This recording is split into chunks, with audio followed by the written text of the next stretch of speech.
இதே மாதிரி 9 பல்லு ப்ளீட்ஸ் ஈஸியாக எப்படி எடுக்கலாம்னு பார்க்கலாம் வாங்க. மறக்காமல் இந்த ரீலை சேவ் பண்ணி வச்சுக்கோங்க. ஃபர்ஸ்ட் சாரியோட குட் சைடை டேபிளில் பார்த்த மாதிரி பிளேஸ் பண்ணிடுங்க.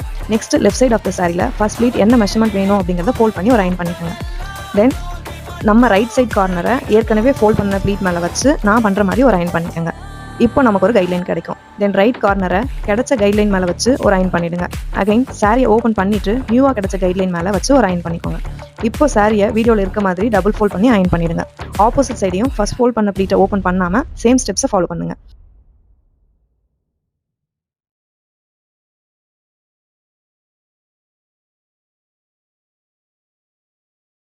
ரெண்டு சைடுமே ஃபர்ஸ்ட் கிடைச்ச கைட்லைன் மேலே நமக்கு முடியணும்.